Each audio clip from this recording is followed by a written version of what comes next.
we haven't really said much about the details of how the data environment works. And this is key in multi-threaded programming, of course, because I got all these dang threads going through, marching through the same address space.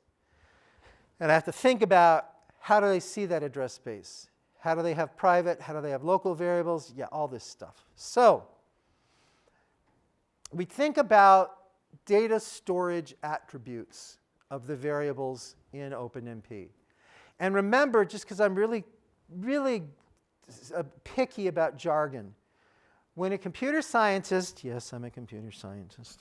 When a computer scientist uses the word variable, they're just talking about a name's location in memory. That's all it is. It's always a location in memory. And so what's the storage attributes, as far as OpenMP is concerned, for that location in memory? We've talked a lot about shared. So this is where it's a shared met programming model. Most variables are shared by default. To first order approximation, and I'll go through the exceptions coming up. To first order approximation, you declare it before the parallel, it's shared. You declare it inside the parallel, it's private. Okay? Let's get a little bit deeper, though, because if I have a global variable, okay, do you folks remember common blocks? Okay, yeah. Those are by default shared, period. They're global variables. File scope variables in C, okay, they're shared. So you have these shared variables that are the file scope. Now, but not everything's shared. So if I have variables sitting on the stack, now when I call a function, it sets aside a piece of memory for that function. That's the function stack.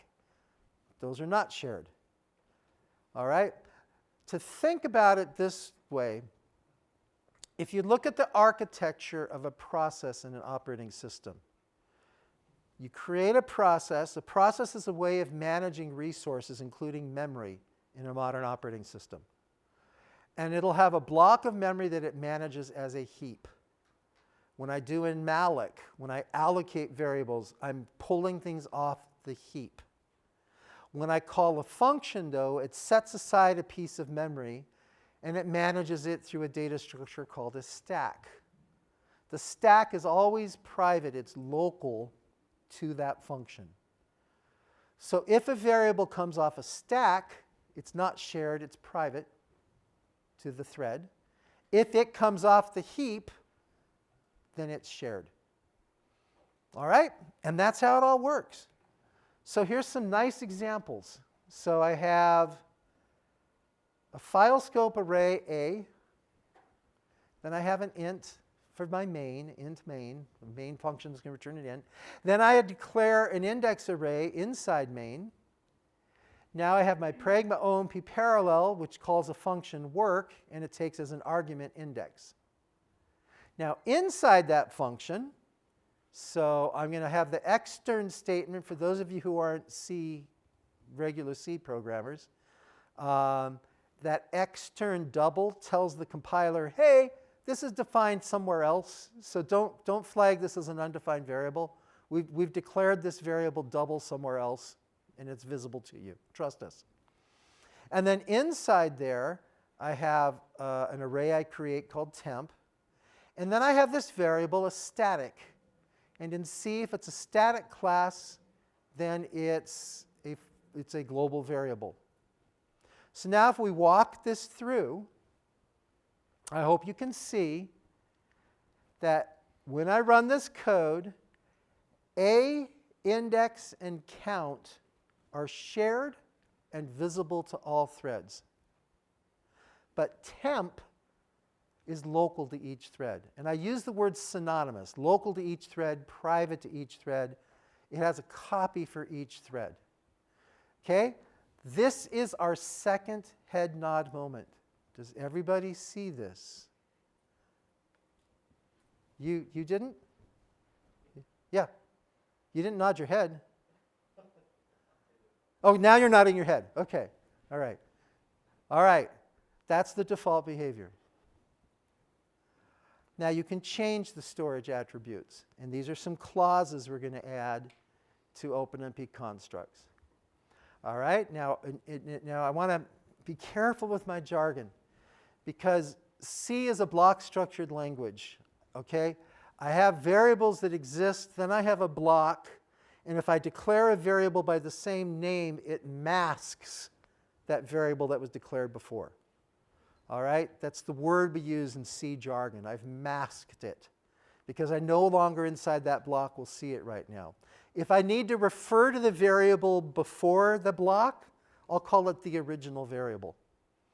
So in that example with the reduction a while back with AVE, AV, I had the original variable AV that I declared before the parallel loop, and then I had the AV that was declared inside the parallel loop through the reduction clause. So if in talking about the execution, I need to refer to the copy outside of the parallel region, outside of the loop, that's the original variable. Phew, okay. So if I have a collection of original variables, they're in a list, and I declared them shared, that's just the default behavior. But sometimes it's good practice in reading code to explicitly stating that, no, I really mean this is shared, okay? It's why I hate Python so much, because Python, it infers types, and that causes you no end of grief. Okay. I love Python. No, I don't. I hate Python. But everyone uses it. So how many people here write Python code?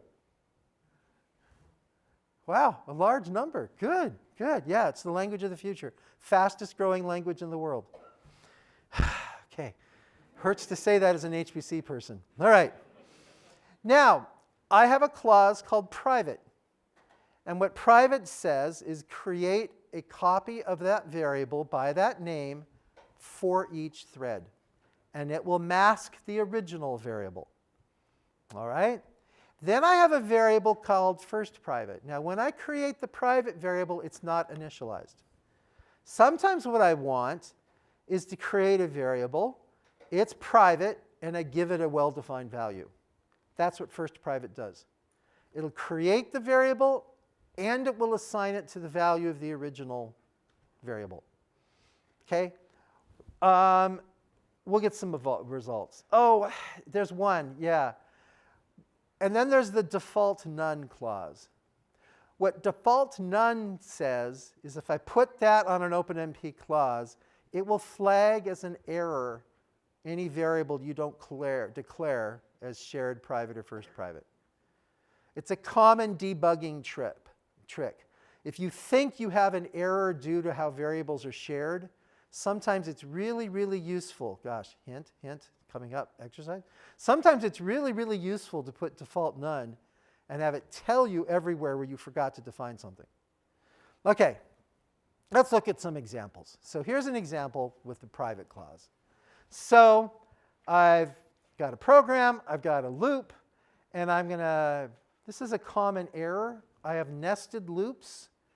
And remember, the Pragma OMP parallel 4, the loop that's the parallel loop, that's that first one over I, it will make that I private by default.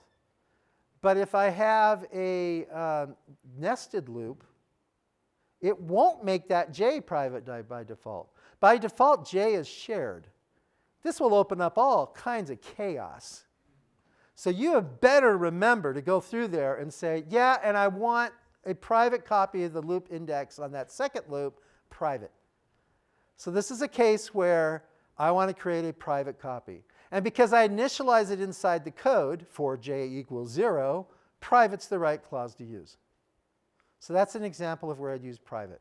Or if you think about X in our Pi program, you know, if I didn't want to put the double X inside the code, I could have put private X. All right. Now here's another case with private. If I want to accumulate a variable, and so I have temp plus equals, and I want, for whatever reason, each thread, I want to know how many iterations each thread actually did. Okay, that's where I would use this. So, okay, Pragma parallel 4, I guess this code's a little broken for that.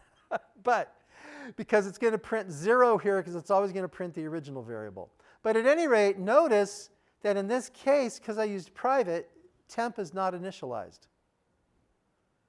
So temp plus equals j is an undefined statement. So what I need to use there is first private, because first private will initialize it. All right? So, yeah, I think I said that. So it has undefined variable if I did the private. And now, oh gosh, yes. Oh, I hate this. Look at this code. So I have a file scope variable temp. And then I have my function, danger. So, and inside that function, I'm going to give temp a well-defined value. So now inside my OpenMP, pragma OMP parallel private temp. So I now declare a private variable. Now I go inside my function, work, and it knows that there's an external variable, so I have extern int temp, and now I run. What the compiler people tell me is that it is impossible for a compiler to disambiguate what value of temp to reference in that function. But there's no easy way for a compiler to untangle that. So this is specifically forbidden. This is a bug in your OpenMP code. So if you reprivatize a global scope variable and then reference it inside a function as if a global, that is an unspecified behavior. That's undefined behavior. All right. I hate that I even have to bring it up now, but I found if I don't have a slide for this, it never gets mentioned. Fortunately, there are not very many messy cases like this. All right? So now we come to first private, and this is the case I talked about earlier. I'm going to have an increment where I'm counting up something. I need to give it a well-defined value. That's what first private does. It creates a private variable, incr in this case, and it initializes it with the original variable. All right, so that covers first private. All right, here comes a big test. So imagine the following. All right, I've got a set of variables, A, B, and C. I initialize them to 1. Now I have pragma OMP parallel, private B, first private C. What I want you to do right now is convince yourself, are A, B, and C private to each thread or shared? So inside that parallel region, will they have private status or shared status? Now what I want you to ask yourself is, what is their initial value inside the region? And what is their value after the region? So just take 30 seconds. I should have a recording of the Jeopardy song. Do, do, do, do, do, do. They still use that, right? I'm so television illiterate these days. It's crazy. All right. I think because we've hammered this through right now, this should be pretty clear to you. That A is shared by all threads because that's the default behavior. And because I initialized it to 1, it is 1 inside the region until some thread shares it, changes it. B and C are both private because of the clauses. But B has an undefined value. It's not initialized. So I have to initialize it before using it. But because I used first private, C is private and has a well-defined value equal to 1. After the parallel region, what are the values? Well, B and C go away. And so if I look at them, I will see the original values. They'll be equal to 1. OK? And C is equal to, well, either 1 or whatever I changed it to inside the code. All right? Does this all make sense? It's pretty straightforward, I think. So there are these default clauses. And there's the default none. And you know, that part didn't work. I'm sorry. This bracket, when I move slides around, this bracket, sorry guys, is supposed to cover from here to here. All right. So there are times we need to talk about the static extent of a construct and the dynamic extent of a construct. The static extent is the code that is in the compilation unit you're looking at. So in this case, it's going to be those nested for loops. Now, there's that function foobar. In the dynamic extent, you include the code inside the functions. There's another point of jargon, and I'm sorry for all this jargon stuff, but you know, if you're going to read OpenMP literature, you got to know it. We also refer to it as the region of the construct, is all the code, including the dynamic extent. So if I talk about a parallel region, I mean the code that you see on the screen that you're staring at, and all the code called by any functions inside of it. That is the parallel region. Okay? I mention that because the default constructs only apply to the static extent. If I go default none, but inside foobar, I have parallel OpenMP constructs, or I have OpenMP constructs, and they don't declare their variable, the compiler won't catch that. It's only applying that default none to the code that you see in the static extent. There's also a default shared. I can just emphasize to everyone, hey, remember, all of these are shared. I can have default shared as well. Not quite as useful, but it's there. All right, now, it's 12:14. Lunch is at 12:30. And we have to stick to the lunch schedule. I've had that drilled into my head in the many years I've been coming here. Okay? And we will not miss lunch. Well, you can choose to miss lunch, but I'm fat, and one of the reasons I'm fat is I never skip a meal. Okay? And you put me in front of a buffet, and it's like, whoa, wow.